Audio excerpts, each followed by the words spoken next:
Bar association Ghaziabad के वर्ष 2025-26 के चुनाव को लेकर अब माहौल गरमाने लगा है। उम्मीदवारों ने वकीलों की समस्याओं को प्रमुख मुद्दा बनाते हुए बड़े बड़े वादे करने शुरू कर दिए हैं।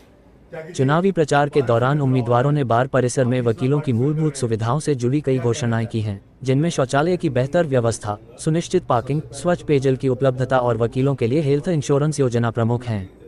उम्मीदवारों ने कहा कि नए वकीलों के बेहतर भविष्य के लिए एक विशेष प्रशिक्षण व्यवस्था बनाई जाएगी, जिसमें उन्हें प्रैक्टिकल शिक्षा दी जाएगी कि किस विभाग, किस फील्ड और किस कोर्ट में किस प्रकार कार्य किया जाना चाहिए। साथ ही बार में मौजूद गलत गतिविधियों पर नियंत्रण और सुधार की दिशा में ठोस कदम उठाने का भी वादा किया गया। एडवोकेट अतुल कुमार त्यागी ने बताया कि वर्तमान में वकीलों को कई तरह की समस्याओं का सामना करना पड़ रहा है, लेकिन चुनाव में विजय प्राप्त करने के बाद वे इन सभी समस्याओं को सामने रखकर सामूहिक रूप से उनका समाधान निकालने का प्रयास करेंगे। वकीलों के हित के लिए एक नया अगर कोई करना चाहे तो बहुत है।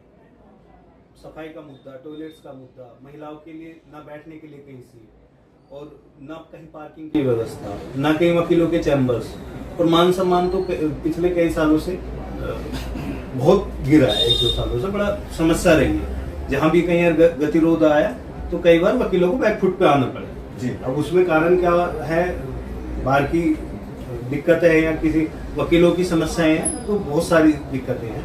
और रहा सवाल ये कि दिक्कतों पे मैं ना बात करके मैं सॉल्यूशन की तरफ बता दूं। वकीलों के मान सम्मान के लिए, मातृशक्ति के मान सम्मान के लिए और अपनी बार की गरिमा के लिए और वकीलों के हितार्थ जितने भी जो पेंडिंग काम है, अगर मैं यहाँ बनता हूँ तो मैं पूरी कोशिश करूंगा कि जो मैंने अभी मुद्दे बताए हैं उन पे बहुत ही मजबूती से मैं अपनी बात रखूं और उसे कराने का पूरा प्रयास करूं। त्यागी जी, हमारी आपकी कई बार बातें हुई है जी सर, और अधिवक्ताओं की समस्याएं काफी सही रही है जी। बड़ी मुश्किल से जो प्रोटेक्शन एक्ट की बात हुई थी वो कुछ हद तक पूरी हुई है, कुछ हद तक अभी बाकी है और अब चुनाव आ गया है। क्या आप संदेश देना चाहेंगे और त्यागी जी के लिए क्या कहना चाहेंगे? तो जो गाजियाबाद कचहरी में चुनाव लड़ रहे हैं या लड़ने वाले हैं, प्रत्याशी जो आ रहे हैं, सभी के लिए मेरी शुभकामनाएं हैं। और मैं जो अग्रिम कार्यकारिणी हमारी आने वाली है 2025-26 की, मैं तो ये अपेक्षा करता हूँ उनसे कि वो आए और बाद में सुधार करें। जैसा अभी हमारे अतुल भाई ने बताया है कि यहाँ बहुत सारी समस्याएं हैं। महिलाओं के लिए कोमल रूप नहीं है, बैठने के लिए जगह नहीं है। दूसरा, हमारे जो परिसर में कई बार बारिश का पानी बहुत भर जाता है, रास्तों घुटनों तक पानी लगा रहता है और महिला अधिवक्ताओं खास के परेशानी, निकासी की व्यवस्था नहीं है। और जो पुलिस के साथ गतिरोध वाली बात है, वो एक समन्वय हमें सभी को पुलिस के साथ मिलकर बनाना पड़ेगा। भी हमारा ही अंग है, ऐसा तो नहीं है कि वो हमसे बाहर हैं, सामने आ जाएंगे, हमारा ही अंग है वो भी। तो हमें उनके साथ बैठ के बातचीत करनी पड़ेगी, कुछ हमें समझना पड़ेगा, उनको समझना पड़ेगा, जिससे कि गतिरोध उत्पन्न ना हो और सामाजिक छवि एक दूसरे की अच्छी बनी है हमारी उन लोगों की। और जो हमारी कार्यकारिणी अब नवनियुक्त होगी, भविष्य में जो नवनियुक्त कार्यकारिणी आने वाली है, मेरा तो उनके लिए यही, उनसे मेरा तो निवेदन यही है, मेरा संदेश भी है, मेरा सुझाव भी है कि जो भी कार्यकारिणी आए, गाजियाबाद की ये बात बड़ी क्रांतिकारी बात रही है, बहुत पुरानी बात है। जिला बनने के बाद यहाँ पे इस बार ने कई मंत्री दिए हैं, मुख्यमंत्री दिए हैं, प्रधानमंत्री दिए हैं, तो बहुत बड़ी बार है हमारी, बहुत गाजियाबाद बार का बहुत नाम है और बड़े प्रतिष्ठित अधिवक्ता यहाँ पे हैं। तो मेरा तो यही निवेदन है कि जो नवनियुक्त कार्यकारिणी आएगी वो वकीलों के मुद्दों पे काम करे, वकीलों के हितार्थ काम करे, वकीलों की क्या समस्याएं हैं उन पे ध्यान दे। हमारे यहाँ ई लाइब्रेरी अभी पूरी तरह नहीं है, ई लाइब्रेरी को अपडेट करें, नई बुक्स नहीं आई हैं हमारे यहाँ, तो उनको अपडेट करें। नए जो हमारे एडवोकेट साथी आते हैं उनको किस प्रकार हम हेल्प कर सकते हैं, उनको हेल्प करने के लिए ऐसा सीनियर एडवोकेट्स का पैनल बनाया जाए कि वो वीकली सैटरडे 5 लोग बैठें और जो हमारे नए अधिवक्ता साथी आ रहे हैं उनको एडवोकेसी सिखाने में उनकी मदद करें। कोई भी एक सब्जेक्ट लें, उस पर उनको बताएं, समझाएं किस प्रकार बेल फाइल होती है, किस प्रकार के आर्गूमेंट्स होते हैं, कोई एप्लीकेशन आती है तो उसको ऑब्जेक्शन कैसे फाइल करते हैं। इस प्रकार के कार्य हमारे बार में होने चाहिए। ये मेरा निवेदन पहले भी रहा है बार के सदस्यों से और अभी भी है। और कुछ हद तक हमारी बार ने जो पूर्व अध्यक्ष रहे हैं मुद्दों को सुलझाने का भी कार्य किया है, चाहे वो चैम्बर से संबंधित हों।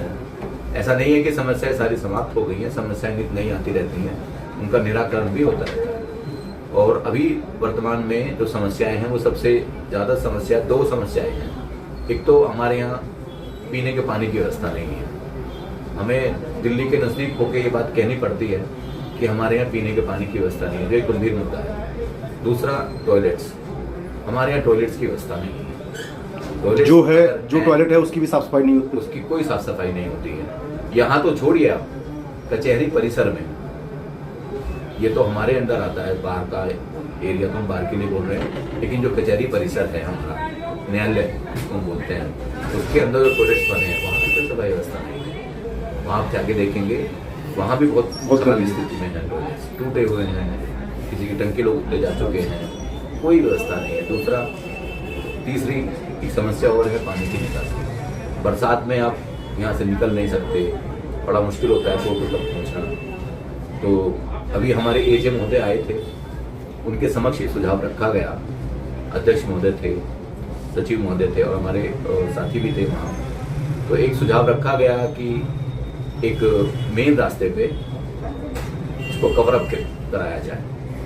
कवर अप कराया जाएगा तो बेहतर रहेगा कि पानी नहीं भरेगा और जो आमजन आने वाले हैं कोर्ट या एडवोकेट्स हैं, जो भी लोग आते जाते हैं, उनको कोई समस्या कोर्ट पहुंचने में ना हो।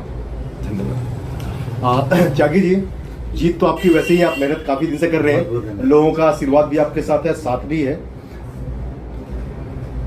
जो चैलेंज अभी इन्होंने बताए, जो समस्याएं बताई, इस समस्या का निराकरण कर पाएंगे आप?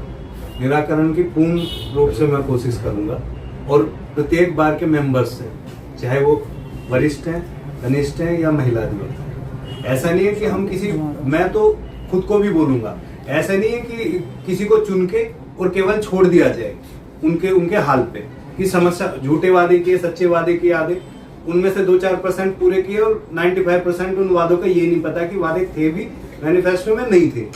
मेरा सीधा सा कहने का मतलब ये है कि अगर कोई व्यक्ति वादे कर रहे हैं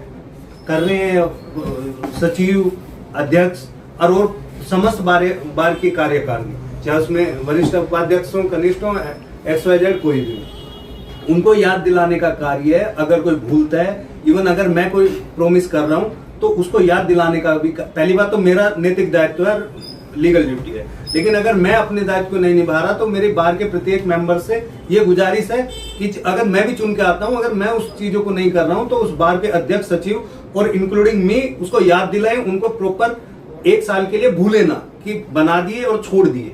अगर कोई मुद्दों से भटक रहा है या नहीं करना चाह रहा है, उनको बार बार रिमाइंड कराएं और प्रेशराइज कराएं। और ये मैं पूर्ण रूप से वादा करता हूं कि वकीलों के मान सम्मान और उस चीज के लिए मैं हमेशा खड़ा रहूंगा। आप हमारे चैनल के माध्यम से बार काउंसिल से क्या कहना चाहते हैं?